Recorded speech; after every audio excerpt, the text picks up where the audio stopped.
नमस्कार, जोहार। मेरा नाम है रितिका शर्मा और आप देख रहे हैं खबर स्तंभ। आज के इस विधायक जी कार्यक्रम में हम एक ऐसे विधायक के बारे में बात करेंगे जो कि एक साधारण शिक्षक से झारखंड के शिल्पकार बन के निकले। जी हाँ, हम बात कर रहे हैं झारखंड के पहले मुख्यमंत्री बाबूलाल मरांडी का। 11 जनवरी 1998 को झारखंड के गिरिडीह जिले के कोदई बांध गांव में एक गरीब किसान परिवार में जन्मे बाबूलाल मरांडी ने बचपन में गरीबी और संघर्ष को करीब से देखा है। उनके पिता छोटेलाल मरांडी और माता मीना मुर्मू ने उन्हें सादगी और ईमानदारी का पाठ पढ़ाया। परिवार की आर्थिक स्थिति कमजोर होने के बावजूद उन्होंने शिक्षा को प्राथमिकता दी। गांव के छोटे स्कूल से अपनी पढ़ाई शुरू करने वाले मरांडी ने रांची विश्वविद्यालय से भूगोल में स्नातकोत्तर की उपलब्धि हासिल की। एक शिक्षक से समाज सुधारक तक पढ़ाई पूरी करने के बाद मरांडी ने शिक्षक के रूप में अपने करियर की शुरुआत की, लेकिन उनका मन हमेशा सामाजिक बदलाव की ओर अग्रसर रहा। समाज में व्याप्त समस्याओं को देखकर उन्होंने राष्ट्रीय स्वयंसेवक संघ यानी कि आरएसएस का हिस्सा बनने का निर्णय लिया। 1983 में उन्होंने दुमका जाकर संथाल परगना में संघ का काम संभाला और आदिवासी समुदायों के बीच शिक्षा, स्वच्छता और जागरूकता का संदेश फैलाया। राजनीति में पहला कदम। संघर्ष और विश्वास की कहानी मरांडी का राजनीति में प्रवेश 1991 में भारतीय जनता पार्टी यानी भाजपा के टिकट पर हुआ। शुरुआत में हार का सामना करना पड़ा, लेकिन उन्होंने हार को अपनी प्रेरणा बनाई। 1998 में वह भाजपा के झारखंड प्रदेश अध्यक्ष बने।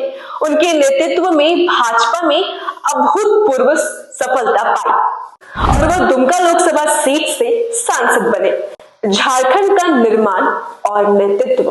बाबूलाल मरांडी का नाम झारखंड के इतिहास में स्वर्ण अक्षरों में लिखा जाएगा। 15 नवंबर 2000 को जब बिहार से अलग होकर झारखंड राज्य का गठन हुआ तो मरांडी को झारखंड के पहले मुख्यमंत्री बनने का गौरव प्राप्त हुआ। उनका कार्यकाल शिक्षा, सड़क निर्माण, बिजली और स्वास्थ्य सेवाओं के क्षेत्र में क्रांतिकारी साबित हुआ। उन्होंने आदिवासी बच्चों को शिक्षा से जोड़ने के लिए साइकिल योजना शुरू की, जिसमें स्कूल आने वाली छात्राओं को मुफ्त साइकिल दी गई। गांव-गांव में प्राथमिक स्कूल खोलने और ग्राम शिक्षा समितियों के गठन ने झारखंड में शिक्षा के क्षेत्र में नए आयाम स्थापित किए। संकट और नई शुरुआत। 2003 में राजनीतिक अस्थिरता के कारण उन्हें मुख्यमंत्री पद से इस्तीफा देना पड़ा। इसके बाद 2006 में उन्होंने भाजपा से अलग होकर झारखंड विकास मोर्चा यानी जेवीएम की स्थापना की। हालांकि इस दौरान व्यक्तिगत त्रासदी ने उन्हें छोड़ दिया। 2007 में उनके बेटे अनूप मरांडी की नक्सली हमले में हत्या हो गई, लेकिन इस गहरे सदमे के बावजूद उन्होंने अपने सामाजिक और राजनीतिक कार्यों को जारी रखा। भाजपा में वापसी और नई भूमिका। 2019 में मरांडी ने धनबाद विधानसभा सीट से जीत हासिल की और 2020 में अपने पार्टी जेवीएम का भाजपा में विलय कर दिया। भाजपा में उनकी वापसी ने राज्य की राजनीति में नया मोड़ लिया। 2023 में उन्हें झारखंड भाजपा का प्रदेश अध्यक्ष नियुक्त किया गया। आधुनिक झारखंड का निर्माण। मरांडी का झारखंड के प्रति दृष्टिकोण केवल राजनीतिक नहीं बल्कि विकासात्मक है। उनके अनुसार झारखंड की असली ताकत इसके प्राकृतिक संस्थान और इसके लोग हैं। उन्होंने आदिवासी संस्कृति को संरक्षित रखते हुए राज्य को आधुनिकता की राह पर ले जाने का सपना देखा। उनकी योजनाओं में महिला सशक्तिकरण, आदिवासी शिक्षा और हर गांव में बुनियादी सुविधाएं शामिल हैं। प्रेरणादायक व्यक्ति बाबूलाल मरांडी ने न केवल झारखंड के पहले मुख्यमंत्री हैं, बल्कि वे इस राज्य के लिए संघर्ष और आशा का प्रतीक है।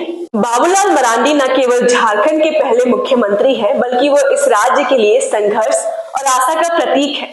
उनके नेतृत्व में झारखंड ने कई महत्वपूर्ण उपलब्धियां हासिल की है। वह आज भी जमीन से जुड़े एक नेता के रूप में पहचाने जाते हैं, जो अपने मूल्यों और विचारधारा के प्रति समर्पित है। मरांडी से मिलने वाली सीख। मरांडी का जीवन संघर्ष, धैर्य और दृढ़ता का एक उत्कृष्ट उदाहरण है। एक साधारण किसान परिवार से निकलकर राज्य के नेतृत्व तक पहुंचने की उनकी यात्रा हमें सिखाती है कि कठिन परिस्थितियों में भी कैसे लक्ष्य को प्राप्त किया जा सकता है। उनकी भविष्य की योजनाएं शिक्षा, स्वास्थ्य और रोजगार के क्षेत्रों में झारखंड को नए मुकाम पर ले जाने की है। उनकी दृष्टि झारखंड को आदिवासी गौरव और औद्योगिक विकास का आदर्श राज्य बनाने की है। आखिर हम बाबूलाल मरांडी की कहानी से क्या सीख सकते हैं? बाबूलाल मरांडी की कहानी न केवल झारखंड बल्कि पूरे भारत के लिए प्रेरणा है। उनके संघर्ष, दूरदर्शिता और सेवा भावना ने उन्हें झारखंड के निर्माण और विकास का शिल्पकार बना दिया है। उनका जीवन यह दिखाता है कि सच्ची लगन और ईमानदारी से कोई भी बाधा पार किया जा सकता है। आज के विधायक जी कार्यक्रम में बस इतना ही। आगे आपको और किस विधायक के बारे में जानना है कमेंट कर जरूर बताएं। तब तक के लिए सब्सक्राइब करना ना भूलें। खबरस्तम जोहार।